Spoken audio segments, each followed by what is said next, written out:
the Wolfsville Wolf versus the Thunderbird, or the Dwayyo versus the Snallygaster. Dear Scary Stories NYC, a relative of mine saw a dogman running in my direction, and then I witnessed what had to have been the same dogman engaging in a fight with the strangest flying creature I've ever seen. It wasn't until years later that I discovered a very old Maryland legend that describes something almost exactly like what I saw. This all happened in 1989 on the anniversary of my uncle's passing. He was somebody I still missed badly, but he was a loner during life and didn't have many friends to remember him. I wanted to go visit his grave with my aunt on the anniversary, and yet I dreaded the entire ordeal. Since she knew this in advance, Auntie called me and woke me up, reminding me of our plans for that Sunday. She told me that she'd take the slower, more rustic, scenic route from her location to the cemetery along Spruce Run Road. That would give me a head start to shower and get dressed, as long as I took Stottlemyre Road, the less rustic and more direct route, from where I was in Wolfsville, Maryland. Feeling guilty about how late I already was, I floored it, and as I discovered later, I probably overtook and passed my aunt. But that was exactly how things were meant to happen, apparently, because as I passed a tree farm up on Stottlemyre, I saw something in my peripheral vision that caused me to slam on the brakes and back up. At first, I thought I was seeing a small airplane about to crash into that field. The shadow of a large winged object in the bright sun was almost as noticeable as what was casting that shadow. My heart almost stopped as the thing I thought was an airplane flapped its immense wings.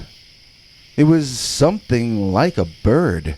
Maybe it was a prehistoric bird, or maybe it was a missing link between the birds and the dinosaurs. It had a wingspan as wide as a propeller plane, and the wings had feathers, but it also had a long, undulating, snake-like neck, and a similar tail as well. It had legs, or arms, or claws underneath, much like modern raptors such as eagles, but they were thicker and colored a dull silver, not yellow as in modern birds. I didn't notice this until later on in the event, but it seemed to have a beak with teeth in it. In my opinion, that seems to support the idea that it may have been a mix between bird and reptile.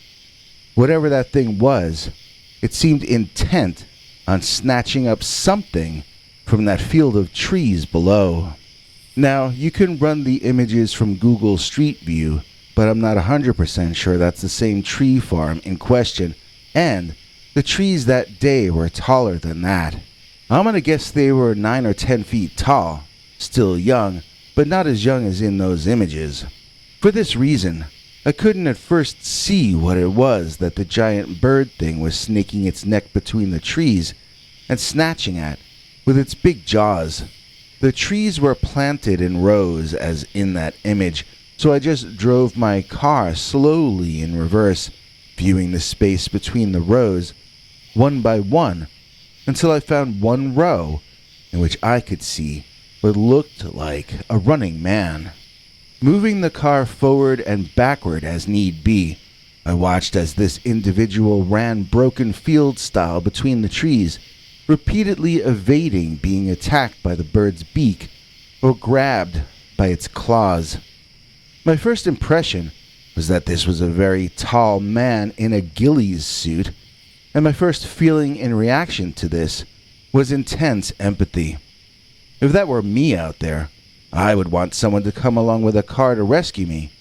I wondered if the bird were big enough to pick that large man up, but I knew for a fact that it was dive-bombing him seriously and fanatically enough that he was certainly going to do some significant damage sooner or later.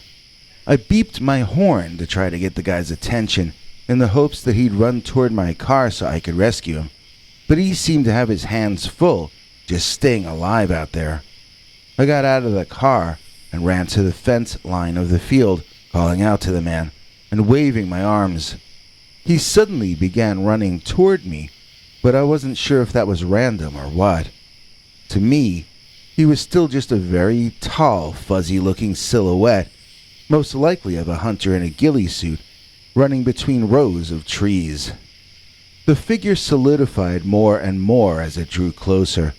The trouble was that the image made less and less sense the closer it got to me. Whoever or whatever that was tore up an entire tree in one pull. Then, after a wind-up, threw the tree itself up into the air, forcing the huge flying creature to flap its wings furiously in retreat. The wind generated from this sent leaves and cracked branches flying off the trees and nearly knocked the large bipedal ground creature to his knees. When the bird achieved some height, I was able to view the landlocked combatant in the sunlight for the first time.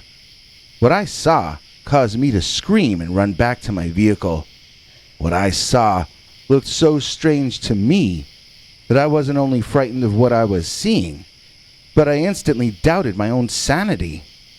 The man-like creature who had performed those Herculean feats in front of my eyes was not a human at all, whether in a ghillie suit or not.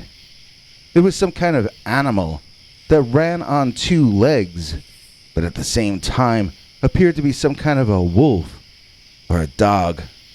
And yet it wasn't that either. But it made total sense to me that the inexplicable flying creature would be trying to eat an inexplicable land creature. If I had indeed gone crazy, at least my insane mind was being consistent. As I flew into my car, I was about to speed away when I heard a terrible shouting coming from the tree farm. Looking up, I could see the Thunderbird had dived down once again to grab the dog-faced man. But the man-thing had not only repelled his flying adversary, but from the sound of it, had scored a direct hit himself. I meant to leave the entire time, but then something else would happen that would keep me locked in place, mesmerized by the kind of a battle that I would only get to see this one single time in all of my life. The dog-headed man, let's just call him a dogman, appeared to be a cross between a human being and a gray wolf, although I know such a combination cannot actually occur in nature. So I don't know what he actually was in terms of DNA, but the end result was as though the two species had been married in some impossible manner. His chest was broad, his arms and legs thick. This was not just a dog. This was the Marvel superheroes version of a dog. At one point, he uprooted yet another tree, but instead of using it as a projectile this time, he stood defiantly on the ground, swinging the tree almost as though it were a baseball bat. The Thunderbird would swoop downward, and the dogman would swing wildly, attempting to knock the beast out of the sky. I wondered if he actually was able to pull the bird down to his level. Would he then use that as a chance to run away? Or would the dogman then savagely attack the great bird and attempt to end its life? The bird was so much larger than the dogman. I would think his only thoughts would be of survival and escape. But then again, these two creatures seemed to have some kind of special grudge against each other. It was almost as though this battle had been going on for far longer than I was observing it, and would continue long after I was gone from the earth. I felt in that moment that I was witnessing some sort of eternal struggle. A tree trunk to the beak of a beast, even one as large as this Thunderbird, is not a desirable thing to have to experience, and I saw the dogman succeed in causing the bird to topple onto the tops of some trees, landing uncomfortably and awkwardly. He squawked and he screeched, flapping his wings, which were caught up in the top branches of several trees at once. Treetops were torn apart as the bird tried to get off its back and upright so that it could take off into the air once again. I lost sight of the Dogman during this period, and my initial assumption was that he had in fact done as I would have done and run away while he had the opportunity. However, when the huge bird succeeded in getting upright again, I saw that it had a new problem. The Dogman was now hanging onto the long, snake-like neck of the monster, who was unable to shake it. I could not see very clearly what the hairy creature was doing to the half-lizard and half-bird, but whatever it was, the terrible racket that the Thunderbird was making showed me that the Dogman was doing something painful. I witnessed the bird flapping its wings and trying to take off as all the parts of trees which had been getting broken off in the battle swirled through the air like it was the worst hurricane in history. Even in my car, I ducked down and listened to the sound of branches and leaves slamming into my vehicle, the ground, the trees, and no doubt the rest of the neighborhood. Some pretty thick branches were flying around in the air as though they were matchsticks and twigs. I wondered how dented up my car was going to be by the end of this, and I prayed that none of the windows would experience any direct hits. I contemplated trying to drive out of there in the middle of that, but honestly, I didn't have the nerve to lift my head. At some point, I heard a beeping behind me, and I got up the nerve to look. There was a car back there, and I don't know if they were beeping at the two large battling monsters, or beeping at me to get out of the way and stop blocking the road. The huge bird lifted off at this point and flew overhead, from my right to my left, and my left to my right, casting dark shadows over the entire car each time it flew overhead. I watched this shadow circle around and then head off in the general direction of Catoctin Mountain, aka Camp David. Of course, there's a near infinity of other things in that direction too, but few of them sound as interesting to mention as Camp David. Obviously, that's a place where multiple U.S. presidents have gone to vacation. It makes you wonder what, if anything, those higher up know about creatures like this giant flying bird. So I resumed my driving to the cemetery without determining where the Dogman was. Possibly he was still clinging to the bird, still trying to bring it down, still trying to finish the fight it had started. I didn't see it anywhere in the remains of the tree farm, and so I'll never know what happened to it. When I finally reached the cemetery, my aunt had been waiting for me for a minute or two. I got out of my car excitedly, eager to tell her about the incredible thing I had just seen. She kept interrupting and talking over me. We both had some exciting story to relate to the other, so I finally relented and let her go first. She told me this story speaking so fast that she had to keep stopping and catching her breath. Apparently, on her way to the cemetery, driving along the tiny country road that is Spruce Run Road, Auntie experienced something unexpected and traumatic. As you can see, Spruce Run Road is a narrow strip through the woods, not good for claustrophobic people, but a feast for the senses in any season. It can get bumpy in areas, and it's usually best to take it fairly slow. No matter how slow you go, though, the woods in places are so close to you that if someone darts out into traffic, you might not have any idea they're even coming. And that's what Auntie said happened to her.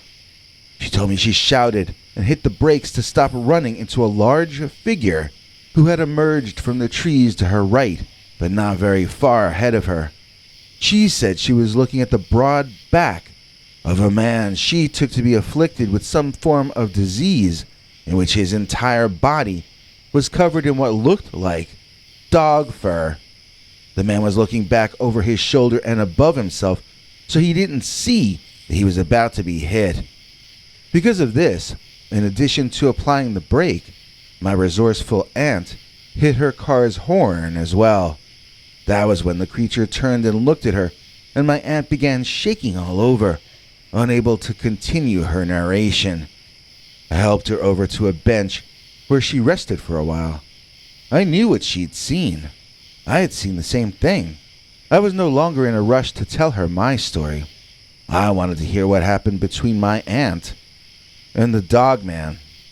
When she was finally able to speak again, Auntie started trying to describe the face of the man she had almost run into. The words would get stuck in her throat, though, and she would keep having to start over. Finally, I just asked her if it had a dog's head, and her eyes grew wide. How did I know? I told her it was just a guess, and she went back to her story. It wasn't like the dog-faced boy at the circus sideshow, she explained. It wasn't just that his face was covered in hair or fur.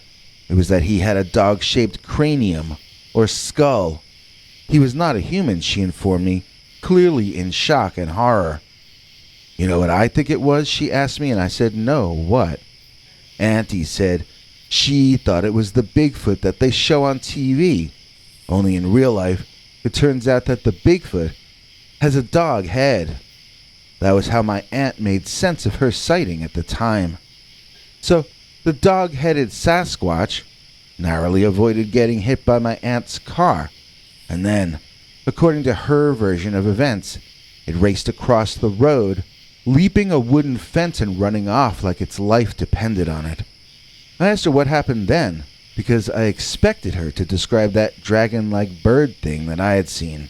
Instead, Auntie told me she just put her foot on the gas and drove to the cemetery. She never noticed any big shadows passing overhead. She never experienced sudden bursts of wind, nothing like that. I think the bird might either have been flying at a higher altitude, or else it might have passed over just after Auntie drove away. I asked her what direction she saw the dog-headed man going in, and she said it was running in the direction of Stottlemyre, which is the street I was driving on at that moment. So, years later, I was dating a Maryland librarian, and when I told her this story, she accused me of stealing it from local legend and lore. I didn't even know that there was any local legend and lore in Maryland, but apparently there's a lot of it. According to the librarian, there are legends of a half-lizard, half-bird, giant flying creature in the exact part of Maryland that Wolfsville is in. The legends came to life according to newspaper reports from the previous turn of the century, and the descriptions she gave me of the creature's appearance made me gasp. Well, most of them anyway. At least one historical report asserted that this flying creature was a cyclops, with only one eye in the center of its skull. The one I saw definitely had binocular vision as it hunted its prey. So apparently, the legendary name for this creature is the Snallygaster. It comes from a German term that translates to mean speedy ghost or speedy spirit. The name seems to indicate that the German immigrants who spoke of this flying monster may have regarded it as supernatural in some way. At the very least, the creature's ability to dive from great heights and make surprise attacks must have seemed hard to believe. Maryland newspapers of 1909 held stories of the bird attempting to fly off with a grown man, and of it draining its victims of blood like the chupacabra was said to do.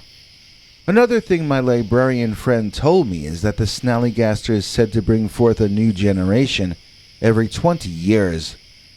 20-something years after the 1909 sightings, Maryland papers once again had stories of Snallygaster sightings, with the creature attempting to make off with people's livestock. I thought about it, and if the Snallygaster is reborn once every 20 years, then it would have been due to appear again in 1989, which is when I saw it. That sent a chill through me when I did that math. So, there's even more to this. Besides humanity, the one natural enemy of the Snallygaster is the Dwayyo. So what's a Dwayyo? Turns out the Dwayyo is an upright walking, man-sized, bipedal wolf. The Dwayyo is a dogman, exactly like what I saw that Sunday. I've looked up these legends, And it turns out the Snallygaster is associated with real-life towns in Maryland where it has allegedly been seen throughout history. Towns like Hagerstown, Middletown, and Frederick are rich with legends about this flying giant who steals cattle, pets, and even children. And what town is smack dab in the middle of those places? Wolfsville, of course, where I was living back when these events all took place. And by the way, what's up with the name of the town? Wolfsville? It's supposedly named after some people named Wolf, but what if it was really named after the Dwayyo or the Dogman? I have another open question for anyone who may be listening to this. What other culture presents the Dogman as a heroic figure? In the stories of the Snallygaster, the only real enemy of the creature, the only thing standing between it and utter destruction, is the Dwayyo, or the Dogman. The concept of the Dogman as savior is one I'm not familiar with existing anywhere else. I have not so far found any legend which even comes close to comparing to that. I've been reading all I can find on the subject for decades, but I find that I'm still just as amazed and flummoxed as I was when it all first happened, the day that I saw the battle between the Wolfsville Wolf versus the Thunderbird, or the Dwayyo versus the Snallygaster. Experiencing the post-holiday blahs? Need something to get your blood pumping again? Then check out the Dog Days of January, a new Dogman story each day for the rest of the month here on Scary Stories NYC. Our executive producer, I suppose, is S.A. Rose, the Rose that knows. Please join us in thanking today's executive producer, S.A. Rose, for making this episode possible. In exchange, we share with them our secret, uncensored, scary Dogman stories, far too wild to tell on this channel. As a $7 member, S.A. Rose also gets to see our 21 hours of archived secret uncensored stories, as well as one secret advanced preview episode per week. You can get all these perks and more simply by either joining our PayPal subscribers club at peterbernard.com, or else by clicking that join button under this or any of our videos to become a Scary Stories channel member. Now here's international TV spokesmongrel Henry Lee Dogman to fill you in on the rest of the deets. Hank? Thanks for watching till the end. If you liked what you saw, please consider clicking like on the video or sharing it with your friends and family that you think might also be interested. If you would like to see more of our work, please consider subscribing and hitting that bell icon next to the subscribe button so that YouTube will alert you when we put out a new video. To become a channel member and gain access to our special perks, you can click that join link under each of our videos. Another option is to join our PayPal subscribers club at peterbernard.com. You can join for as little as 99 cents on YouTube or $1.50 at peterbernard.com, and that gains you access to our weekly secret uncensored episodes. If you'd like to see our 21 hours of archives of uncensored Dogman stories, then please join at the $3 level or above. To get to watch our shows in advance of the public, please join at our $10 level. That gets you all the perks. If you join our channel memberships, you need to check our community page here on YouTube in order to get the links to the secret videos and other perks. If you're in the PayPal subscribers club, Peter will email you all the news and links himself. Once joining the PayPal club, which is Peter's homemade club, please give him a chance to see that you've joined and to compose you a personal welcome email, as none of that is automated. But whichever you join, we'll name you an executive producer for the next available episode. Do you have a scary experience that you'd like to share with us? You can email us at scarystoriesnyc@gmail.com or call our Scary Stories voicemail hotline at 804-LA-SCARY. That's 804-537-2279. It's a Google voicemail box, so that means it keeps cutting off after every 3 minutes. If your story is longer than that, please keep calling back and we can piece it together on our end. Good night, and have a scary tomorrow.